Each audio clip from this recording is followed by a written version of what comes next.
Nós estamos na ponta da linha com a deputada estadual Janaína Conceição Pascoal, né? É uma jurista política brasileira filiada ao Partido Social Liberal PSL, deputada estadual do estado de São Paulo, é professora da Universidade de São Paulo, a USP, e advogada. Obteve o grau de doutora em Direito Penal pela Universidade de São Paulo 2002, orientada por Miguel Reale Júnior, com a tese Constituição, Criminalização de Direito Penal Mínimo. Atua na linha de pesquisa do Direito Penal Econômico. Foi uma das autoras do pedido de impeachment da presidente Dilma Rousseff, junto com Miguel Reale Júnior, Hélio Bicudo, e participou ativamente na tramitação do processo na Câmara de Deputados e no Senado. Nas eleições de 2018, a deputada estadual mais votada do Brasil, obtendo mais de 2 milhões de votos, sendo a candidata deputada mais votada na história do país entre os representantes estaduais e federal. Um pouquinho da vida da senhora, e que prazer está podendo receber a senhora aqui na nossa querida STV e Web TV, falando para a nossa querida Sertãozinho, onde a senhora teve mais de 8 mil votos também, deputada.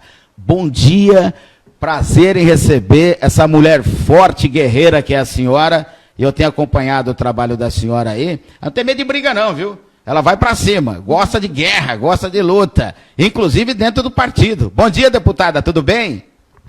Bom dia, muitíssimo obrigada por esse convite. Bom dia, Sertãozinho, muita saúde, muita paz. É uma honra poder conversar com vocês nesta manhã. Eu costumo dizer o seguinte, gostar de guerra eu não gosto não, mas se é necessário a gente encara, né? Eu sou bem da paz, eu procuro conciliar as pessoas, buscar as identidades, mas tem situações em que não tem jeito, aí a gente não foge da luta. Eu queria iniciar concordando com a fala referente à necessidade de privatizar os Correios. Essa greve é abusiva, deve ter mais de 2 meses que eu comprei pela internet uma gaiola de presente para um hamster de uma criança, e eu estou passando vergonha com a criança porque a gaiola nunca chega, já extraviaram o presente da criança 3 vezes. Então, é uma situação, porque Correio é serviço essencial, né? E eles folgando mesmo, tirando sarro da população, desmerecendo. É óbvio que eu estou falando de um presente para uma criança, mas existem encomendas que são vitais, né? Muitas vezes até medicamentos. Eles estão assim, prejudicando muito a população. E o que tem acontecido, infelizmente, é que essa ideologização, essa sindicalização do país, em certa medida, toma conta também de parte do Ministério Público, do Judiciário. Então, as decisões, elas não são duras, né, contra esses abusos, contra esses desrespeitos em face da população. E eu aproveito essa situação absurda no Correio para fazer aqui, uma vez mais, uma crítica contundente aos médicos peritos do INSS. É uma vergonha o que eles estão fazendo, é um desrespeito, e eu que venho trabalhando assim, de maneira bem firme na seara da saúde, na Assembleia, e tenho até defendido criar uma carreira pública para os médicos, que eu tenho muita resistência a esse formato de OS, né? Mas assim, quando nós olhamos esses abusos, eu que tenho defendido essa carreira pública, acabo perdendo o argumento. Porque, infelizmente, a imagem que se tem do funcionário público, e não deveria ser assim, porque o funcionário público haveria de ser um servidor, é dessa gente folgada, entendeu? É dessa gente que acha que, além de todas as garantias que já tem, que a população, na sua maioria, não tem, tem que ter uma segurança, né, muito maior do que a dos demais profissionais. Que diferença tem para os médicos peritos, dos médicos peritos do INSS com relação aos médicos que estão na ponta atendendo doentes de Covid e atendendo outras situações expostos desde o início dessa crise? Então, esse tipo de comportamento tira o nosso argumento quando nós queremos defender uma carreira pública, a necessidade de investir na medicina, né, investir mesmo com uma carreira, vamos dizer assim, de longo prazo. Porque esse sistema de OS, ele apresenta algumas benesses em termos de agilidade em compras, agilidade em contratações, mas também favorece muito desvios para pessoas que abrem empresas de fachada ou que contratam empresas que até são existentes, mas têm amigos que aí devolvem parte do dinheiro. Então, assim, é duro, sabe? Essa sindicalização que o PT fez no país com o apoio do PSDB, porque eu tô com o PSDB por aqui, ó, por aqui. O PT não teria feito nada sem o apoio do PSDB, e quem vivencia a Assembleia Legislativa do Estado de São Paulo não tem nenhuma dúvida de que eles trabalham numa parceria, né? É uma amálgama, que essa oposição inexistente, ela existiu, ela foi feita, né? Ela foi anunciada apenas para que a população acreditasse que nós estamos numa democracia. Henrique, está aí, portanto, a deputada. Deputada, bom dia, um prazer tê-la conosco. Um prazer, uma honra ter uma deputada tão combativa. Só lembrando, deputada, que o mensalão do PT começou no mensalinho do Correios, não é verdade? E onde até uma mixaria, né? Dava para levar no bolso, né? Começou assim. Aí se avolumou, e deu no que deu, jogando o país numa... Mas a questão aqui, o governo, a gente sabe que a senhora é uma crítica, não é que a senhora é uma crítica, o pau que bate no Chico, bate no Francisco. Então, às vezes, a gente vê algumas críticas da senhora ao modo que o presidente Bolsonaro conduz tanto a sua política externa, interna, as coisas que ele fala, que fala umas coisas de vez em quando que dá medo, né, deputada? Mas qual que é como que a senhora vê esses quase 2 anos de governo do presidente Bolsonaro, que foi eleito pelo PSL e hoje está sem partido? Então, as pessoas às vezes não entendem, né? Até é engraçado quando eu leio os comentários nas minhas redes sociais, que eu não fico lendo não, porque como xingam muito, às vezes aquilo te contamina. Então você tem que estar com a cabeça no lugar para poder trabalhar direito. Eu não sou de ficar lendo comentário. Mas às vezes eu leio e as pessoas dizem assim, ela é bipolar. Ela não sabe se ela está a favor ou se ela está contra. Ela não sabe se ela apoia ou se ela joga pedra. Porque, infelizmente, o Brasil foi acostumado, né, num sistema, vamos dizer assim, de vassalagem. Acho que a palavra certa é essa, de vassalagem. Então, aquele eleitor do PT, ele perde a sua capacidade de crítica, né, ele perde a sua capacidade de raciocínio. Até porque, se raciocinar, não vota no PT, né? E, infelizmente, isso aconteceu com aquele bolsonarista, vamos dizer assim, raiz.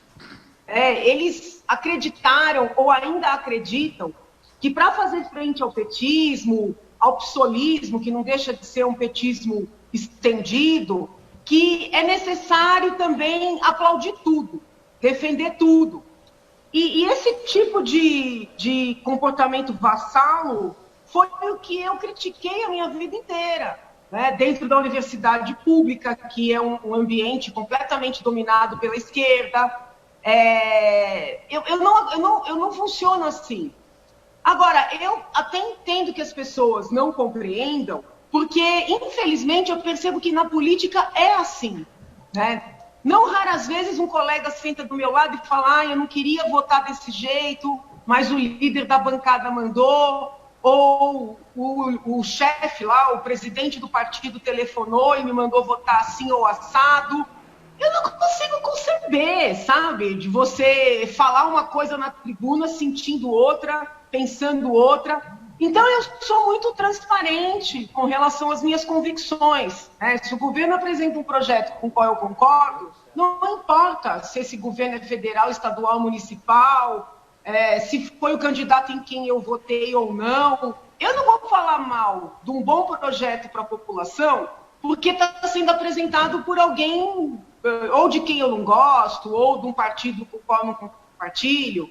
A mesma coisa, se um candidato em quem eu votei, ou que eu até apoiei, faz uma coisa que eu considero errada. Então, eu falei lá na convenção do PSL no Rio de Janeiro que eu seria e sou, sempre fui fiel ao Brasil, não a pessoas, porque pessoas erram, pessoas são falhas, todos nós somos. Eu acredito muito em Deus, então eu entendo até que esse endeusamento de seres humanos, ele contraria, né, todos os princípios de quem acredita em Deus. Então eu funciono dessa forma. Tem pontos que eu concordo com o presidente, tem pontos que eu divirjo. Eu gosto muito da linha dele, né, na seara mais, vamos dizer assim, que acabaram chamando assim de costumes, né? Eu tinha muito medo da voracidade petista invadindo a seara das famílias, entrando com pautas muito precoces de sexualidade em cima das crianças. Mas às vezes aparecem projetos na Assembleia dessa natureza que não são só de PT e de PSOL, né? Vem de PSDB também. Então, assim, eu gosto dessa linha do presidente, sabe? De tentar fazer com que a criança seja tratada como criança, não banalizar pautas como aborto. Por exemplo, né, na Assembleia está tramitando um projeto para dar educação sexual para as crianças. Eu não sou uma ignorante, eu entendo que nós temos que orientar as crianças. Mas, por exemplo, o projeto diz que tem que disponibilizar preservativos para crianças a partir dos 12 anos, que tem que conversar com essas crianças sobre medicamentos PEP e PrEP, né? Se quiser até explico o que é isso. Para crianças a partir de 12 anos, esses medicamentos são medicamentos caríssimos, que o governo paga caríssimo para distribuir quando a pessoa tem uma relação sexual insegura. O PEP, o posto entrega depois dessa relação sexual insegura. O PrEP é para tomar continuamente. Então, olha que contrassenso, um projeto que quer orientar um comportamento sexual saudável. Vai falar que tem medicamento que se você, por exemplo, não se cuidar, você pode tomar que não vai contrair uma doença. Isso é um absurdo, sobretudo em se tratando de crianças, de adolescentes a partir dos 12 anos. Então, é desesperador, porque você tem que lutar o dia todo contra essas coisas. Então, ter um presidente que nesse aspecto, né, está alinhado comigo, ou eu estou alinhada com ele, eu não sei. Para mim é uma segurança muito grande, sabe? Ter a ministra Damares lá, apesar dela ser um pouco radical em algumas coisas, essa linha mestra, ela me deixa tranquila. A doutora Ângela Gandra, que é a secretária nacional da família. Então, assim, isso tudo está me deixando muito mais tranquila do que eu estava na era PT, entendeu? Agora, tem outras coisas que eu entendo que o presidente poderia, até em respeito a toda a nossa luta, todo o trabalho que eu tive para tirar o PT, todo mundo que o apoiou, que ele segurasse um pouco esse jeitão, entendeu? Que ele segurasse aquela turminha que anda com ele, que é uma turminha muito agressiva, equiparável aos petistas mais radicais. Elas perseguem as pessoas, ofendem pesadamente. E ele tem força para colocar rédea nessa gente, entendeu? E ele não coloca. Então, assim, existem convergências e divergências. Eu não sei mentir. Se a pessoa me pergunta, você concorda com isso? Eu vou dizer que eu concordo sem concordar? Não dá. Deputado, mas a gente não pode deixar de notar da rejeição que a grande mídia, aí, diga-se de passagem, a Rede Globo, e alguns setores do judiciário têm tomado em relação ao Jair Bolsonaro. Tudo não presta, tudo é ruim. E culmina, deputada, uma das coisas mais absurdas que eu já vi. O Michel Temer, indiciado, ele teve a prerrogativa de dar o seu depoimento por escrito. O que alguns ministros estão negando ao presidente Bolsonaro. Então já vê que é uma distinção, ou não? Olha, eu digo para o senhor, essa decisão, vou dizer aqui uma coisa forte, até nem sei se estou sendo injusta, mas essa decisão do ministro Celso de Mello, né, na fase, vamos dizer assim, derradeira da sua carreira, eu entendo que macula a carreira do ministro. Porque quem leu a decisão na íntegra viu que ele passou algumas páginas justificando dar uma decisão estando afastado em licença de saúde. Ele trouxe um monte de precedentes para dizer que um juiz até em férias pode dar uma decisão. Ou seja, ele quis dar aquela decisão, porque ele não precisava, ele poderia ter deixado um colega dele que estava na ativa se manifestar. Ele provavelmente sabia que os colegas não iriam por aquele caminho e ele quis dar aquela decisão. Então, eu realmente fiquei chocada com a decisão.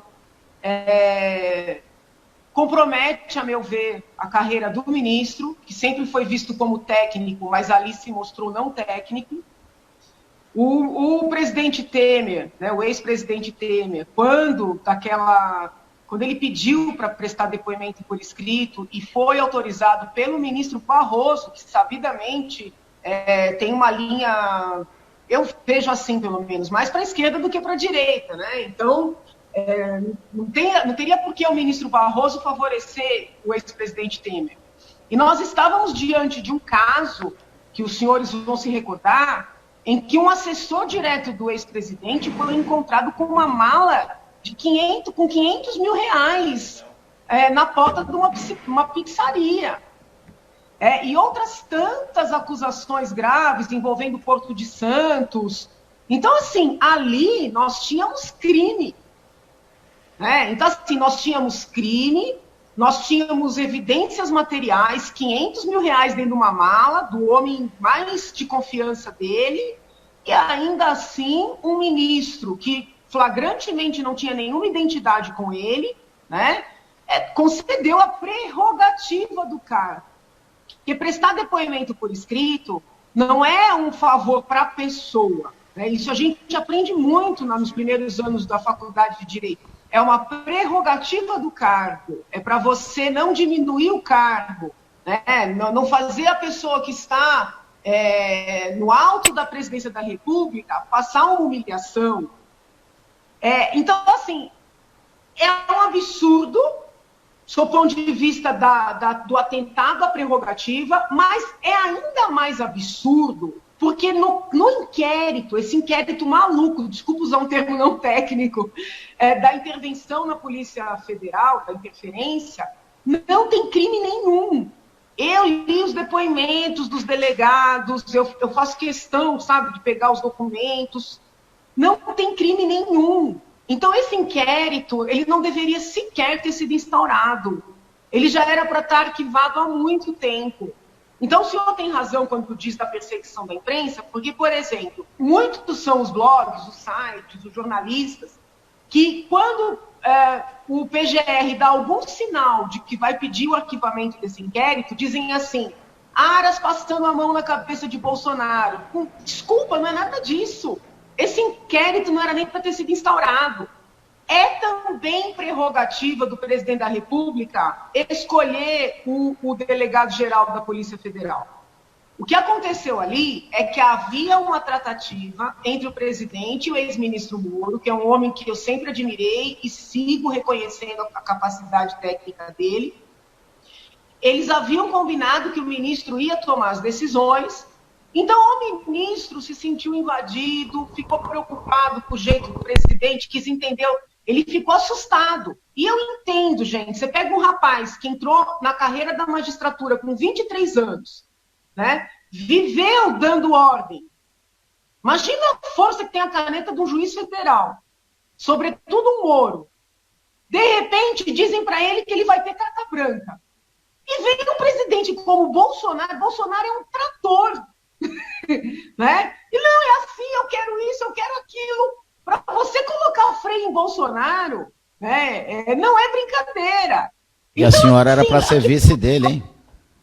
Então, mas olha, olhando aqui, nesse aspecto, até seria bom. Porque eu trancava o presidente numa sala, entendeu? E ali a gente ia gritar um com o outro até chegar num consenso. Porque o vice-presidente Mourão, eu gosto muito dele. Mas como ele é militar, o militar, ele trabalha muito com a hierarquia, né? Eu respeito a hierarquia, só que tem hora que você tem que peitar, porque a pessoa precisa ser contida. E o presidente é assim, ele não tem rédea. Então, o Moro se assustou, entendeu? É só ver a cara do Moro naquela reunião ministerial. Sim. Aquela reunião ministerial não teve nada de criminosa, entendeu? Ficou claro ali que ele ia... Ficou claro ali que ele ia sair. Aí você pega um homem fino, entendeu?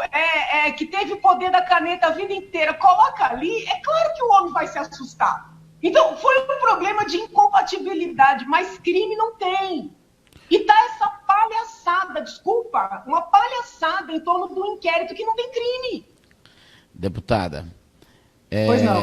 o jornal Valor Econômico, no dia 16 de março, a repórter Carolina Freitas, ela colocou uma matéria que ela disse o seguinte: Janaína Pascoal defende saída de Bolsonaro da presidência. Por que isso aconteceu e se realmente aconteceu? Aconteceu, eu falei no plenário, eu estava muito indignada com o presidente e nesse ponto sigo indignada. Acho que ele poderia defender as ideias dele, que são procedentes, não são improcedentes, não. Ele poderia defender que nós temos que conciliar a questão da saúde com a preservação da economia. Existem, inclusive, estudos internacionais mostrando que um isolamento excessivo vai matar mais crianças pelos problemas econômicos do que a própria doença. Então, se o presidente defendesse esse ponto, eu respeitaria. Ele poderia fazer o discurso dele de defender o tratamento precoce, que por tudo que eu vivi, né, como doente também com Covid, acompanhando casos pelo gabinete, casos no sistema público, no sistema privado, fazendo parte de eventos médicos, eu constatei que o tratamento precoce é o caminho mais correto. Então, o presidente, nesse aspecto, sempre esteve certo, né? Mandetta errou ao ficar com aquele discurso do fique em casa, fique em casa. Então, o presidente estava correto e eu respeito isso. O que eu não posso admitir é que um líder, né, um presidente da República, disfarça de uma doença que é uma doença grave. Né? Algumas pessoas não têm sintomas, algumas pessoas nem percebem que estão doentes, mas outras ficam muito debilitadas. Né? Aquele discurso que eu fiz foi antes de eu adoecer. Depois que eu adoeci, eu tive ainda mais certeza de que a doença é grave. Né? A falta de ar que eu senti é um negócio assim, parece que você tem um caminhão no peito, entendeu? Então, assim, fazer gracinha com coisa séria, sabe? É uma gripinha, isso aí é porque você não nadou no esgoto.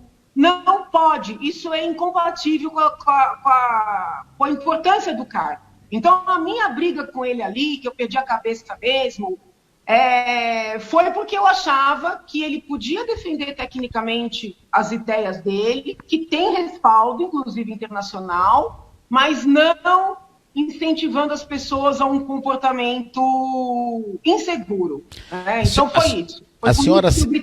A senhora sinalizou em algum momento, com a saída da senhora até do próprio partido também? Se eu falei que ia sair do partido? A senhora sinalizou em algum momento a saída da senhora do partido do PSL? Não, houve uma confusão, porque teve uma briga na bancada, agora já não me lembro por quê, porque não foi só uma, né? O Gil Diniz é um deles, né? E tem um grupo de WhatsApp. Aí eu falei, não, perdi a paciência, eu vou sair, mas não era do PSL, era do grupo de WhatsApp. Do grupo. Alguém pegou a minha postagem, mandou para a imprensa, alguém do grupo, e aí fizeram as manchetes, Janaína está saindo do PSL. Eu só sairia do PSL se fosse para ficar independente, que na verdade é o que eu sou, né? Uma independente. E eu defendo muito as candidaturas avulsas. Que vai ser difícil isso, né? Não entendi, perdão. O que vai ser difícil acontecer isso até pela... bom, olha, seria muito bom. Às vezes a pessoa é boa, sabe? Deputado sério, trabalhador, quer, por exemplo, fazer uma composição, sair numa chapa de vice-prefeito, o dono do partido não deixa, sabe? Vai lá, pede dinheiro para quem está na frente, pede secretaria, pede subprefeitura, pede cargo, e literalmente vende uma candidatura boa. Então, assim, é um nojo, né? Tinha que acabar com essa obrigatoriedade, não é acabar com os partidos, acabando com a obrigatoriedade da pessoa estar vinculada a um partido, né? Nós teríamos melhores pessoas livres para poderem concorrer aos cargos, entende? Então, assim, sim, eu só sairia do PSL se fosse para ficar independente, porque o PSL tem uma coisa muito boa. Quando o presidente estava, depois que o presidente saiu, Major Olímpio presidente, Eduardo Bolsonaro presidente, agora o Bozella presidente, o Luciano desde sempre presidente, Bivar, nunca nenhum deles passou a mão no telefone e falou assim: Janaína, vote assim ou vote assado. Janaína, não diga tal coisa numa entrevista ou diga aquilo numa entrevista. Me escreva aí. Nunca. Hoje, então, assim, outros partidos é cabresto, entendeu? Uhum. É cabresto. Agora, você acha que eu vou aguentar um negócio desse? Então eu vou ficar no PSL, a não ser que eles me expulsem. Deputada, falando em eleições, inclusive, a gente sabe da postura independente da senhora e a gente sabe também da ligação que a senhora tem com o PSL. Muitos candidatos vão sair a prefeito, a vereadores pelo PSL, mas nem todos terão um apoio da deputada. Nós temos aqui em Sertãozinho o caso do PSL que sairá sozinho, com chapa puro sangue, o doutor Claudinei Luiz Silva e a KPM Flávia Messias. Inclusive aqui o Jonatas está mandando um abraço para a senhora, presidente do PSL. Eu agradeço. E a senhora conheceu o Claudinei, que é advogado. Sim. Teria a possibilidade dele ter o apoio da senhora? Eu não os conhecia pessoalmente. Aí, quando o Jonatas entrou em contato comigo, eu pedi para que eles fossem ao gabinete, para eu poder conhecê-los, ouvi-los. E eu tive uma impressão muito boa da chapa, né? Em especial da vice. Até brinquei com o candidato. Eu falei, olha, não é para vice ser assim só para dizer que hein? Eu quero uma vice participante, entendeu? A Cabo PM Flávia Messias. Aí eu falei assim, eu quero a vice participante. Eu olhei para ela e falei, não é para deixar de colocar de escanteio. Mas eu acho difícil também alguém conseguir colocar uma policial militar de escanteio, né? Então eu achei a dupla muito boa. Me parecem pessoas bem intencionadas, corretas. É claro que eu tenho uma linha de sempre respeitar o eleitor, né, de não fazer aquela... Acho que é um pouco ultrapassado, sabe? Aquele sistema de, olha, bota a mão no ombro de alguém, fala, vote em fulano, como se estivesse votando em mim. Eu acho que isso remonta muito a uma época que eu quero deixar para trás. Eu quero um eleitor capaz de fazer análise. Então, o que eu posso dizer, né, para o cidadão de Sertãozinho? Não vote assim na inércia, vamos dizer, porque sempre foi esse, porque essas famílias sempre foram fortes aqui. Agora tem uma dupla com novas ideias, com pessoas que estão dispostas a levarem o seu trabalho, o seu conhecimento, a sua história, né, para o poder público. Eu gostei, né, gostei da dupla, acho que são bons candidatos. O fato também de serem os dois do PSL dá um pouco mais de liberdade, porque às vezes quando você compõe, fica um pouco preso à maneira de trabalhar do outro partido. É um partido relativamente novo, sem vícios, vamos dizer assim. Então, assim, se eu fosse eleitor em Sertãozinho, eu votaria neles. Mas eu gosto muito de dizer para o eleitor que ele precisa fazer essa análise. Ele precisa, se possível, conhecer os candidatos, buscar textos que os candidatos tenham escrito, entrevistas que tenham dado, no caso do candidato Claudinei, que é um advogado, eventualmente olhar as causas que ele defendeu, né, aquelas, obviamente, que estejam públicas. No caso da vice, que é uma policial militar, verificar o comportamento. Eu fiz um levantamento e não achei nada que os desabonasse. Né? Antes de recebê-los no gabinete, eu fiz um levantamento, não encontrei nada que os desabonasse. Mas é importante o eleitor fazer isso. É importante, na hora de escolher o vereador ou a vereadora, buscar um pouco da história da pessoa, sabe? As pautas que essa pessoa defende. É muito engraçado. Às vezes as pessoas ligam no gabinete: doutora, posso passar aí para tirar uma foto? A senhora me apoia? Aí eu falo: tudo bem, manda seu plano de governo, manda suas ideias, né, de PLs de projetos que você vai apresentar na Câmara. E aí a pessoa fica congelada. Como assim? Eu não sabia que eu tinha que mandar projeto. Então a gente tem que criar essa cultura, sabe?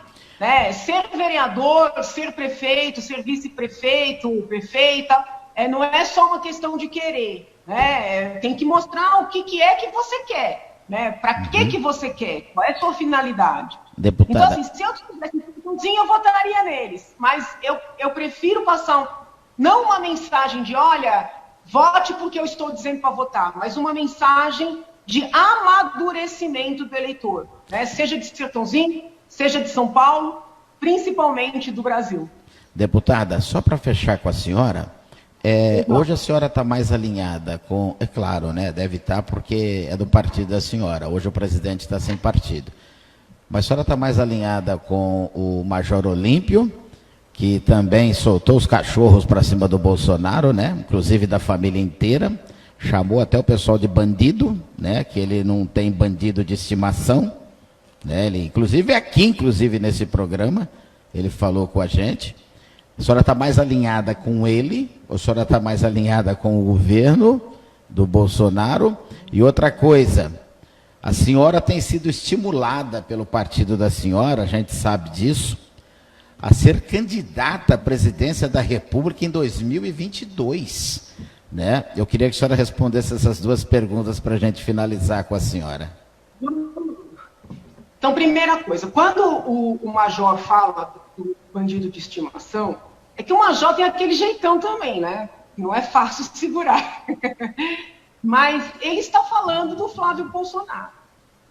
E, infelizmente, e eu digo isso com dor no coração, porque quando eu apoiei o presidente, ninguém sabia desse caso do Flávio.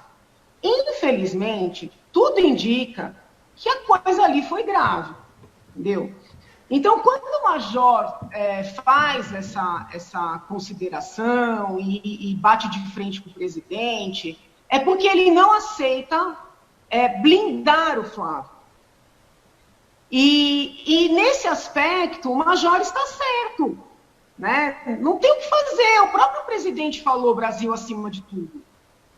Então, desculpa, não, mas ninguém vai atrás do André Ceciliano, que é o presidente da LERJ, do PT, que desviou muito mais. Né? Na lista do COAF, não sei se os senhores vão lembrar, o André Ceciliano estava no topo em termos de desvios, e o Flávio lá embaixo. Ok, eu gostaria que prendessem todos. Mas não é porque não prenderam o André Ceciliano ou não foram atrás do André Ceciliano que a gente vai dizer que o Flávio está certo. Então, assim, neste aspecto, eu concordo com o Major. Agora, alinhamento é uma palavra assim que tem a ver, com todo respeito, aquilo que eu critico, de você dizer, olha, estou com fulano, estou com Beltrano. Eu me manifesto conforme a ideia, conforme o projeto, tá? Agora, saindo um pouco de uma perspectiva objetiva e falando mais aí do campo psicológico. O Major e o presidente são amigos, eles estão magoados, tá, um com o outro. A razão da mágoa é o Flávio Bolsonaro, né, porque o Major queria que o presidente, vamos dizer assim, entregasse o filho pelo Brasil. E o presidente tinha uma expectativa de que o Major não fosse tão duro com o filho dele. Então, esse foi o problema entre os dois. Mas eles são amigos, eles têm muitas ideias em comum, né? Então, qual é a minha visão? De que em algum momento essa mágoa vai passar e eles vão voltar a se unir. Então, eu não acho que seja o caso de dizer está com A, está com B, né? Eu acho que essa briga é uma briga temporária. Isso acontece até nas famílias, né? Quantas vezes dois irmãos ficam sem se falar por anos? E quando você vai ver, nossa, mas foi por isso. Então, eu tenho, assim, uma expectativa de que eu vou conseguir reunir essa gente, sabe? Eu tenho trabalhado muito para isso. Até quando o presidente quis voltar, eu conversei com o deputado Luciano Bivar, que é o presidente nacional. Eu falei, olha, eu não acho que tenha que ter essa cisão, essa briga. A esquerda é muito mais inteligente, eles estão sempre unidos. Não é unidos de passar a mão na cabeça, mas não ficam se matando da maneira que a direita está se matando. Vejam a situação aqui da capital. Nós corremos o risco do PSDB seguir, porque a direita pulverizou. E eu estou há mais de ano fazendo reunião de um por um para tentar criar uma chapa única, uma chapa forte. Mas as vaidades falam mais alto, né?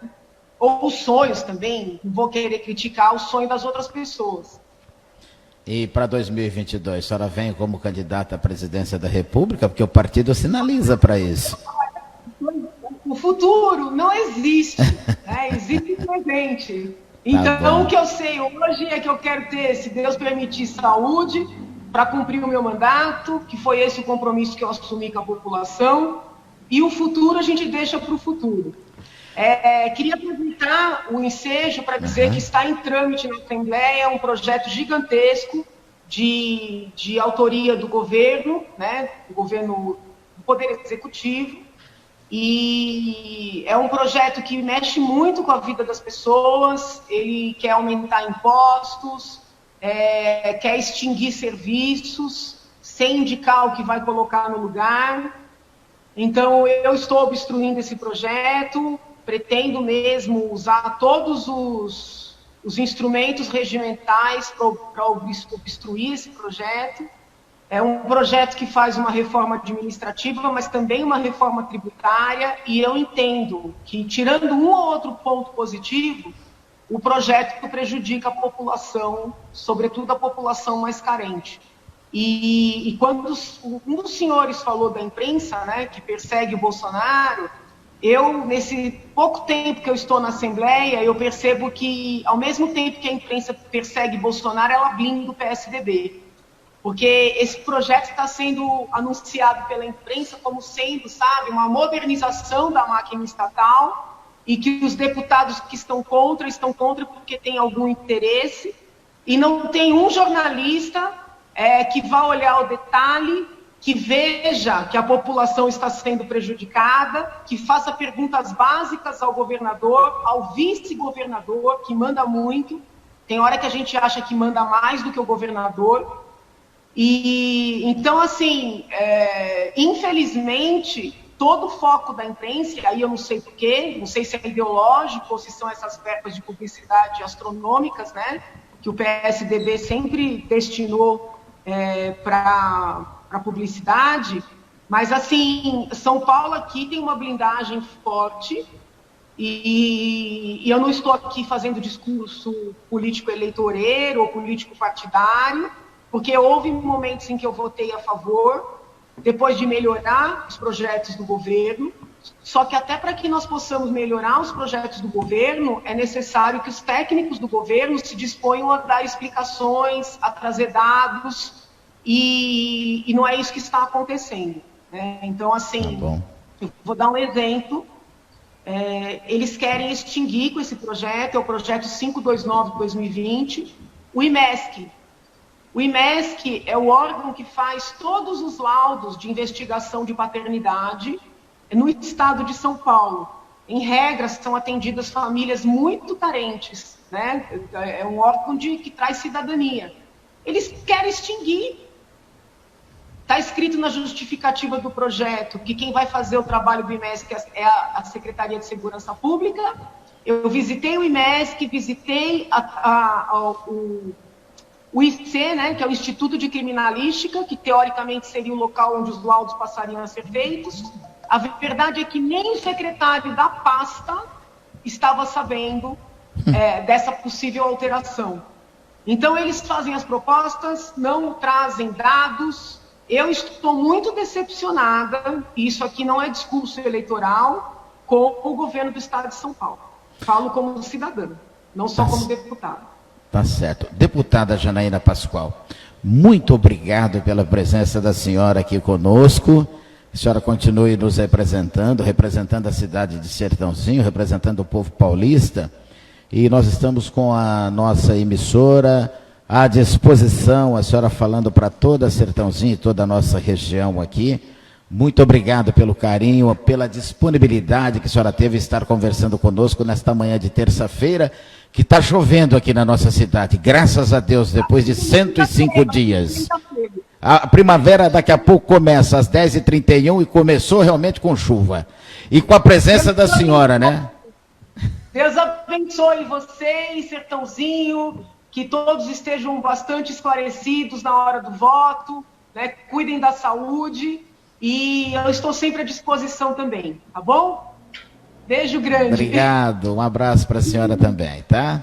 Tá aí, portanto, a deputada Janaína Pascoal, muito simpática, né? Simpaticíssima, mulher inteligentíssima, forte, que é o que precisa, né? Que é o que precisa. E nem deu tempo de falar, que já empenhado para o ano que vem, 2021, no orçamento, R$100 mil para a nossa Guarda Municipal. Olha, que beleza, né? Já, que beleza. Vamos